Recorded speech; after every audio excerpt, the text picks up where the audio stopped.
So my journey into fashion started when I was 9. So I would always draw and sketch, and I had a particular attraction to drawing figures and clothing for some reason. By the time I was 14, I enrolled into Saturday Art School, and that was my first time putting a collection together. And then fast forward, did it through like GCSEs, A-levels, and then I came to do my surface design degree at UAL, London College of Communication, University of the Arts London. And actually my first year was creative writing and mixed media textiles, but I switched because I hated living in Bath. I think it's really important to like where your uni's based, like to like the environment, to be there for like 3 years. So I switched over and I was focused on surface design. And I gained confidence in my surface design after, you can't talk over this line. I gained confidence in my surface design when I won, I was a finalist for a competition, Zandra Rhodes competition. It's a wallpaper competition. And my work was featured in her, her gallery space museum at London Bridge. Yeah, Bermondsey. Yes, exactly, yeah. So so I could see that, okay, this work that I'm creating, it could be applied to like wallpaper. She wants to apply it to fabrics. So as part of my final major collection, I did prints to go onto t-shirts. Yeah, so creating prints and putting them onto silk was my first kind of step into the start of Yemzi. So Yemzi focuses on making like silk clothing for women. And that would have been in 2014. And it was just literally just having an idea and making it and putting it out there. No one gave me a hand into fashion, again, an internship into fashion. Didn't really study fashion actually, because I studied surface design. And I later went on to do a bit of bespoke tailoring at Newham College, did pattern cutting and garment construction at Fashion Enter. So yeah, I was just like, you know what, I want to do this. And I made a lane for myself. How about you? What was your journey into fashion? My one is quite traditional, so similar to yours. I think my earliest memory of just loving drawing and clothes would be when I was in secondary school. I think maybe year 8 or year 9, like I would just draw in design and technology clothes and envision it with this type of color, this type of print and whatnot, all stick drawings, nothing too technical. And then, whilst I was in secondary school, I studied textiles and did a bit of garment construction. But it was when I eventually went to sixth form and studied textiles and fashion a bit more that I learned how to pattern cut, and I learned how to really, construct clothes and the different type of seams. You knew pattern cutting. So I learned how to pattern cut quite early on, to be honest with you. Like the fabric design and print design, I wouldn't say that came later. I would say that I probably started that first, but then as I got on in secondary school and sixth form, I definitely went down the route of pattern cutting. And I'm someone, I like to use my hands, and I, when I learn a new skill, I like to sort of rinse it out until I'm over it. So I would always like make stuff at home, make garments, either for myself or just, based on like a mannequin figure. And so yeah, that was that. And then after sixth form, I did a foundation course at LCF, London College of Fashion. This is when their campus was on Mare Street in Hackney. So I studied there for a year. It was a year course. It was basically just like a taster. So we got to taste like print design, knit, weave, something that I knew nothing about before I got to LCF. And then of course, making garments if you wanted to, but really and truthfully, it was just a taster of all these different elements of fashion and design.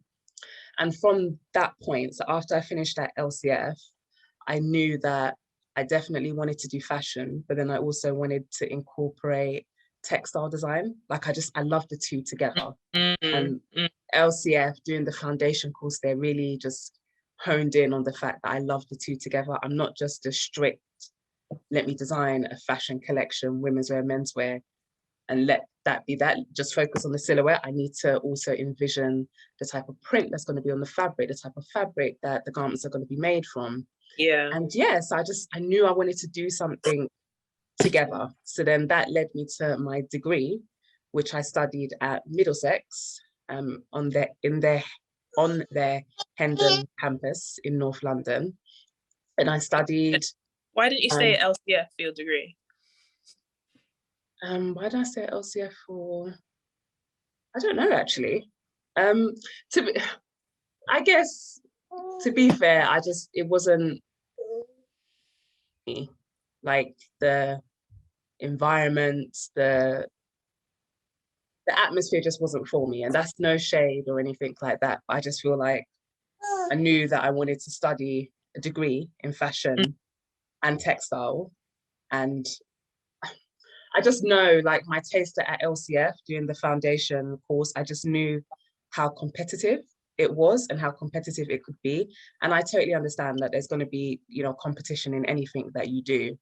But I just said to myself, I really want to be in an environment that I'm not going to dread. Like, I'm not going to wait dreading going to campus, because I don't want to be around, intimidating people, or I don't feel like I'm good enough. I start doubting myself. So there was that element. Also, I don't know if they offered a fashion and textile degree at the time. I think it was either just fashion or just surface design. I don't think it was the two together. So Middlesex and other universities offered the two together. So yeah, Middlesex was just a really good catch, and I got it after my first round of interview. So yeah, I studied my degree at Middlesex. It was fashion and textile design, and that was brilliant. I started off like most people do when they get into fashion, thinking that it's just going to be women's wear, and I'm just going to concentrate on women's wear. But to be honest with you, by the time I left Middlesex, I was making a menswear collection for my final collection in third year. Yeah. I want to see this collection. I've not seen your final year. Haven't you? No, I haven't. No. Oh, okay. I'll show you some pictures. I might see if I can send some to you to insert in the video. But yeah, it was a menswear collection, and it had a lot of embroidery. So a lot of printed design on fabric, but then also a lot of embroidery.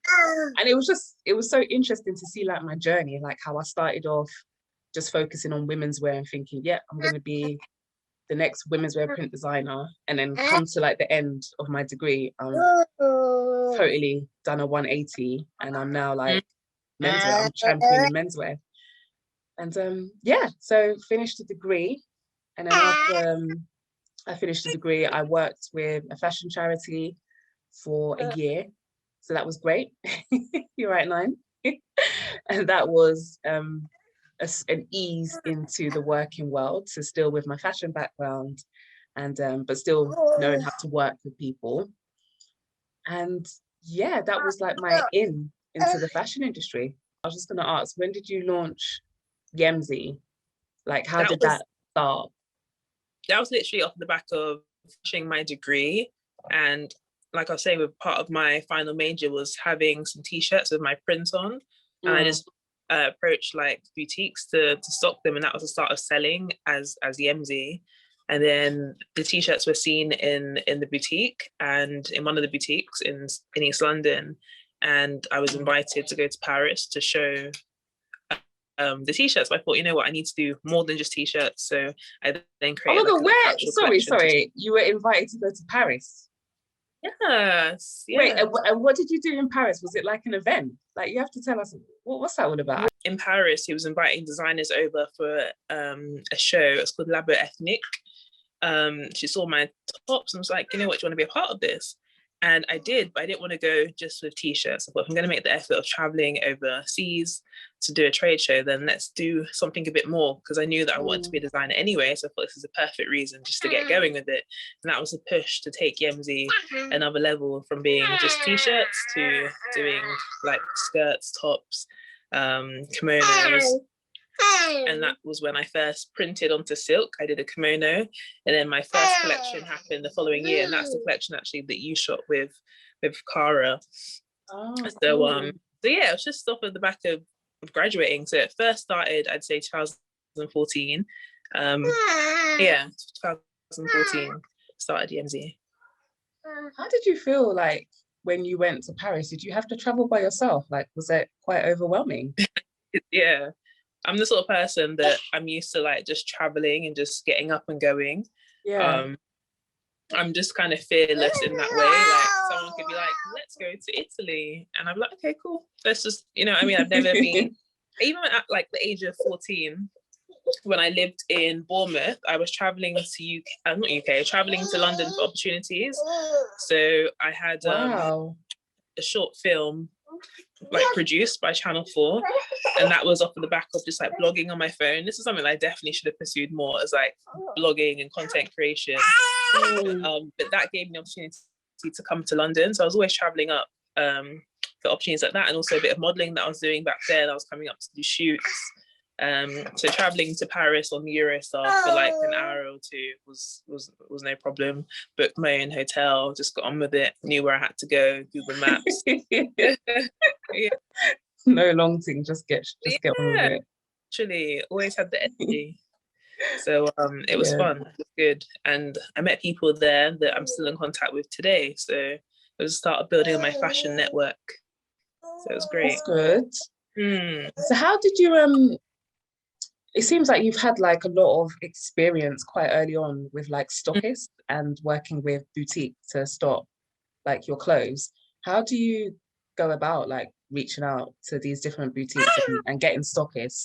Like talk me through the steps. Like I'm really intrigued. Okay. So it would start with visuals or a product. So you could either just go in the store. Definitely I would recommend going in the store and understanding what sort of stuff they sell and seeing where your pieces would sit alongside them. Is it in the right price point? Has it got the same kind of aesthetic? You don't want to go to a trendy sportswear style store and you've got all like classic kind of ball gowns and stuff. You need to know that your product fits in there and at the right price point. And then you can also get a feel for the vibe of the shop. Maybe if it's a small boutique, the owner will be there. And then you can directly speak to them like, I've got some pieces that I think would fit really well in here. Would you be interested? And this is something I used to do when I had my t-shirts. I was living in Peckham, in between, I've forgotten what's the side of Dulwich, is it? It's the side of Peckham that's a little bit more posh. And we had Dulwich? it's a Dulwich. It's weird because I live in Brixton now, and Dulwich doesn't seem like it would be next to Peckham, but I think it is. So I would just go into boutiques and like speak to the owners and see what they thought of the product as well. Sometimes I'd have it bag ready, but in the day and age we're in now, I would say having a lookbook, sending pictures, sending pictures through email. Most stores are closed right now anyway. Sharing your Instagram so they can see your vibe. Sharing your website so they can see your price point. My most recent stock is a recommendation from my brother's girlfriend. So she's got a boutique near hers called Inues. And she just said to me, I think your scrunchies will do really well in there. So I sent them, they love the scrunchies. We had a discussion how much I can wholesale them for to them, and how much they could mark them up at. And then I just dropped them, that was before even going in the store. They could see that it was a good fit. That's how that happened. So slide in the DMs. I'm always an advocate of sliding in the DMs. People. You can also look for like buyers' details online. Like there's email addresses for people who do the purchasing for stores, which you can find online. You can send them a lookbook and pictures. I think there's so many different ways to go around it. I think it's always good if you've got a personal relationship. So if you built rapport with someone, or if it's a personal recommendation, fashion is always about who you know. So that can always really help. But yeah, have you had any experience with stockists or anything like that? No, I haven't. That's why I'm so intrigued, because it's just like, is there a certain way to go about it? But it's just, from hearing you, it just seems like you just need to be prepared to have like a lookbook, have images, and then just reach out to them. And then I guess it's a relationship. So you guys decide like the markup. Do you then also decide like the percentage that they take for stocking your products? Wholesale means that there's a fixed cost for the product. So say I've got, for example, some rings that I'm selling and I'm going to sell them to them for £5. That's fine. I get the £5. Doesn't matter if they go into sell. But of course, if I'm giving them to £5, maybe they're going to mark it up maybe to 15, so times 3. So even if they, they sell them for half price, £7.50, I still get my £5. So that's the wholesale, that's fixed wholesale £5. Or if it's sell or return, it could be a similar thing where I'm still only going to get 5. But if it doesn't sell, I have to take the product back. And the disadvantage of that is that maybe this is this season's rings. Maybe next season, year from now, if I have this product back, it's going to be difficult for me to then sell. Okay, so that makes sense. Yeah. So you have to work out what's going to work for you as a designer. If you do wholesale the first time round on a sell or return, and they sell out, they might be more inclined to like, you know what, let's make sure we just place an order and give them, give the designer the cost up front rather than, paying them as and when it sells. But it's all about negotiation and understanding both sides. Like if it is a small independent retailer, you might be more inclined just to be more flexible. But if it's a big retailer, it's like, okay, you need to take some of the risk as well. But because when they are bigger, they think they can, try even harder. Like I've heard about horror stories about having to pack your items in a particular way. So, it has to be on a plain hanger in the bag, and it has to be tagged this way, and the price has to be on the bottom right corner. And if you get anything wrong, then this department store can then charge you fees. And it's like you're giving them product, but you're going to be charged. You're going to have your profit, not just because you're not presenting it to them in the right way. Yeah, I was going to say, so even if are you talking about once the deal has been signed and you're bringing the product to them, even if you don't package the product correctly, even after you've both agreed, like, yeah, I'm taking your products and I'm going to sell, just because you didn't bring it to them properly, they're going to charge you. Yeah. But don't they figure out, don't they have like a visual merchandiser or someone in the store to make sure that the products are presented properly? Why is that your responsibility? Yeah, I know, it's a horrible like loophole, but it's actually in your paperwork, and these big documents that you have to sign, it will be in there how exactly they want everything presented to them and the date. So if you're meant to deliver, say on the 15th, and it doesn't make it till the 17th because of postage delays or whatever, that's not their problem. That's going to come out of your profit, because they're going to say, well, this is the peak window for us to sell this product, so because it wasn't here then, that would be their excuse. And designers have lost a lot of business because of that. So obviously profit margins are tight as they are. If they're already skimming because you're not presenting it properly or on the right date. But yeah, it's a real thing. It's a real thing. It's the real world, isn't it? It's the real world, you know what I mean? These business, yeah. But I feel like these archaic structures are dying. Like even the top department stores themselves, like consumers want to know the designer and kind of shop more direct. Like I feel like department stores are just a bit kind of old school, unless they've really got their foot on the ball. But in general, like they just feel a bit dead. Like if I was a young person, I'd want to shop directly with designer. But even now, like I like to see who's making the stuff, their personal journey. It's not just about, okay, well, it's the designer in Selfridges in the designer section. It's more about, who's making it. Story. You want like the story behind it. Yeah. I want to know that person, and like, do I even like them? No, I feel you. So unless designers can communicate more on an individual basis, then I feel like they're just going to lose more and more business. That's why pop-ups are quite cool, because you get to connect more with the brand, because it's curated around that brand rather than creating many designers in one space. Yeah, no, that's true actually. I love pop-ups. It's nice when you go to like events and there's loads of different pop-ups so with these. Right? Yeah, you get to talk, because most times the brand owner or people associated with the brand, they're there on the ground, so they can really talk to you as a customer and explain to you the history or the story behind the products that you're looking at or interested in. So I like pop-ups. Pop-ups are cool. Yeah. Have you had like a favorite pop-up that you've been to? I have, but do you know what? It wasn't fashion. It was it was like some African hair festival. I can't remember the exact name. It's really bad of me. But this was a few years back, and it was in like West London, like around Earl's Court. It was like some big ass trade show. I think it was around Earl's Court.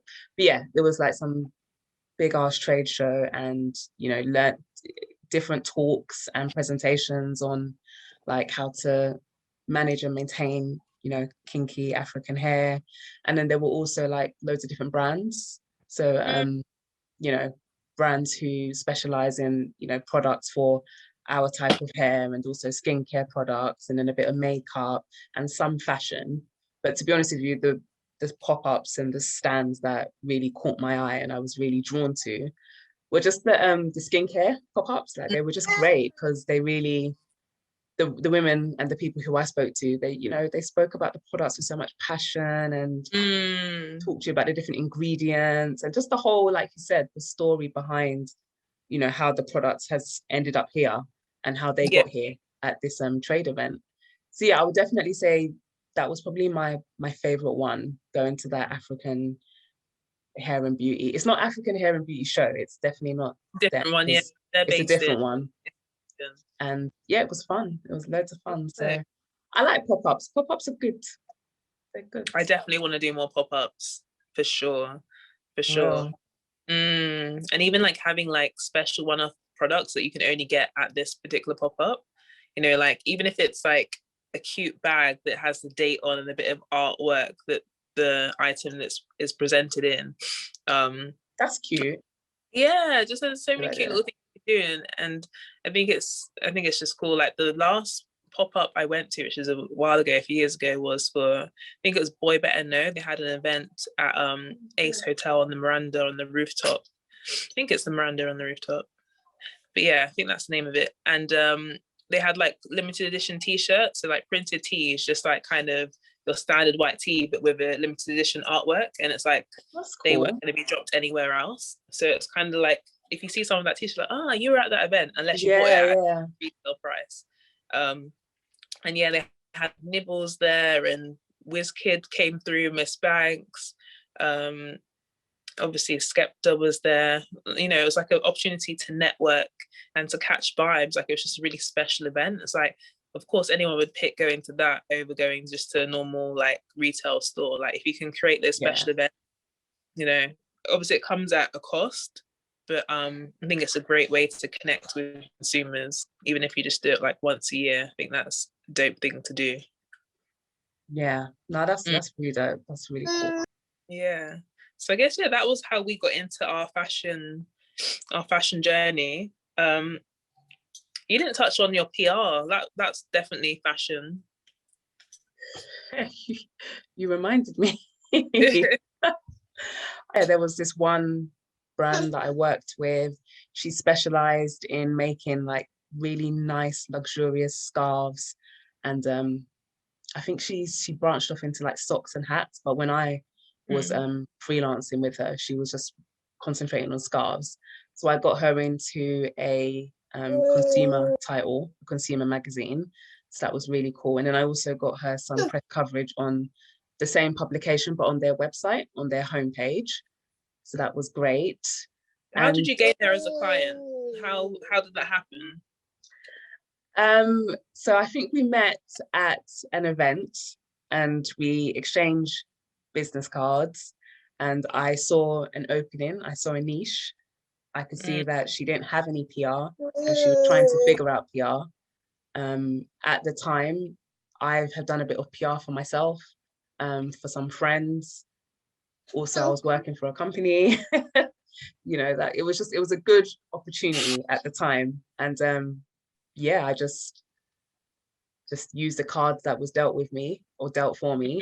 And yeah, we linked up. Obviously, it didn't last too long. I did like a bit of PR for her for a few months and then got her some coverage, and then that was it. It just kind of dissolved, but that was fun. Did you follow it up? Weren't really interested in pursuing, not really. Yeah, not really. Like, it was a good taster. You know me, I love to taste things. So it was a good, do you know what I mean? It was like a good taster for me to experience. I got to experience it, and I decided that, yeah, it's not for me. Like, it's fun. Like, don't get me wrong. I respect PRs. I respect the hustle. Yeah, it's just not for me. So yeah, What don't you like about it? I'm intrigued. Like, what don't you like about PR? Because I can imagine a lot of girls listening be like, oh, I love to do PR for brands, get them coverage, go to events, represent them, build contacts in the fashion, editorial industry. So what is it that you weren't feeling about being a PR for a small brand? I don't know if it was necessarily the small brand themselves. I think it was just, I have my own dreams and I have my own aspirations, and PR, you with most jobs, you give a lot of time and energy. Okay. And I didn't really want Wasn't that. well rewarded for the effort.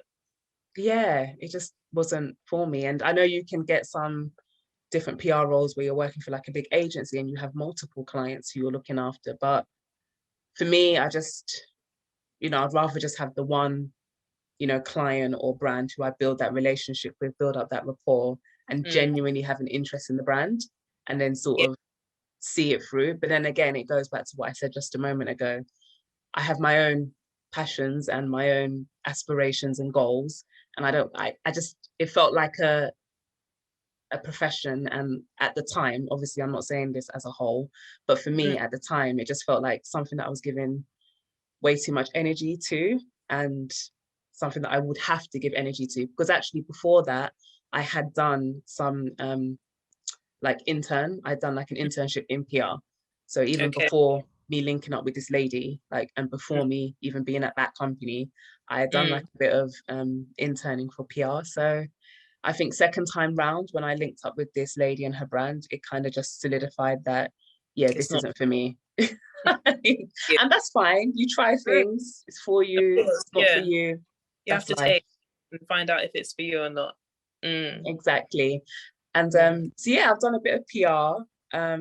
I've done a bit of event management. Like that was when I first came out of uni and I worked with the fashion charity. I linked up with a lady who I met through that charity, and at the time she had a t-shirt brand. So we linked up, and I was like, oh, I'm trying to get into PR and whatnot. Can I maybe throw an event for you and your brand? And when I say it now and when I think about it now, it's a bit wild how it all came about. But to be honest with you, I made it happen, and I hosted and event managed an exhibition for her in Shoreditch, which was really exciting and really cool. Had some videographers get involved. So, got her BTS video, and then also reached out to, after the event, the post-event, I also reached out to publications, and I think I got some coverage for her. So I wrote the press release. It's like a natural talent for you. Like, you're so good at it. This fashion, what was that mixer that you invited me to, that you hosted? That was so good. So so do you know, it sounds like I'm very just away with the phrase. So I'm like, there's just so much going on. So sometimes I forget. But the event that I threw, which was, I think it was it 2018? Yeah, it was 2018, wasn't it? Because it wasn't 2019. It was definitely not 2019 because 9 was here, but it would have been, it could have been, it must have been the start of 2018, if not 2017. That's true. Yeah, I think I'm gonna go with 2018. I should know this because it was my event, but like I said, there's a lot of things going on in this head. I think it was 2018, and that event, that's something that's going to come back post Corona and lockdown. But that how that came about was, I networked with so many people, and I still do network with so many people, and I've built like this wealth of knowledge, but I've also built up a great contacts database. And I just said to myself, if my friend Yem could connect with my influencer friend Lauren, maybe they could collaborate and work together, and I don't know, maybe it can end up in Vogue or something. Just that was my way of thinking then, and it is still my way of thinking now. How can I connect all of these amazing people who I've had the luxury of working with or conversing with? How can I just get them all under one roof and able to network? That's where the IX mixer, and IS is just my name, so Ivy Scarlett, and it's a mixer. I didn't want to call it your typical networking event. You know, it's a mix. I just want people to come. I want people to mix. And, you know, if you want to exchange contact details and business cards, great. If you don't, that's absolutely fine. Just come, chill. You came, you were there. So, you know, you had a good time. I loved it. It was well, that was the concept. Yeah. It was so well thought through and nice. Like, you picked, I don't know if it's just your network, but everyone was really lovely. You know, the venue was in Central. It was like, was it Shoreditch? It was Shoreditch, yeah. Yeah, the apartment was nice. You know, you put thought into decorations and the layout. Like, yeah, it was just really good. I was impressed. So, yeah, it's funny that we're speaking about it now, because it is something that I have been thinking about for a while, and I have said to myself, like, post all of this, it's something I want to bring back around again. But then also the long-term goal for it was to put together like a mentoring program. So I really want to look into mentoring, and just because in the world of freelance and the creative industry, there are so many people who are like me and you, and like the people who were at the event that I threw, who are freelancers and who are specialists in their own, you know, areas. But it's like just having a bit more guidance on how to, you know, go to the next level. So maybe reach out to, you know, people who are a bit higher than them, or who could open more doors from them, how to go about doing that. If there's a brand, you know, a brand owner or a designer who wants to get into different boutiques, how to go about approaching them to become stockists. And I just said to myself, I know quite a few people who would be able to help in different areas. So maybe I could just, you know, see IX Mixer going to the next level and developing like a mentoring program. So it's still early days. I'm still doing research into it and how to just put it all together. But yes, that is the goal for the event. It wasn't just to have like an event and drink and whatever. Do you know what I mean? There's a long-term goal for that. Amazing. I'm looking forward to seeing how that pans out. Thanks. I hope to invite the next one. Yes, of course. You. Amazing. Oh, mate. Yeah. Well, I've had a few notifications that my phone is going to die, so I don't want it to like just die in a really awkward bit. So I think we've covered everything for this week's topic, right? We definitely have. I think we have. I think we've definitely discussed how we've gotten into fashion and just what we're doing now at the moment. Actually, I think everybody will know what you're doing now at the moment. For me, I'm still working a 9-to-5 job, but then I also do a lot of freelance writing and a bit of freelance designing, and I'm going to launch my fashion brand next year. So, yeah. Exciting. Wow. Cool. That's amazing. What kind of like freelance designing and what kind of fashion brand are you going to do? At the moment, I'm just, for the freelance designing, I'm doing prints. So I'm working on like a print collection, and then I'm going to see if, you know, I can sell them to a boutique or to a brand or to a designer. So I'm working on that. I'm also working on something with my sister, which is still early days, but it's going to actually be launching very soon. Ooh. And then my own collection, so my own fashion collection, that is still just a whole process. That's why it's going to be a next year launch. And then, yeah, the one thing that I'm, you know, really doing consistently freelance wise is the writing. So I'm doing a lot of freelance writing for publications, nationally and internationally.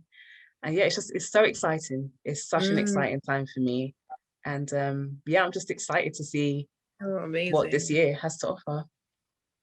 It's bearing a lot of amazingness. Like, I think next year you're just going to see all the amazing things that you've been working on come to fruition. Amen. Definitely exciting time. Amen, babes.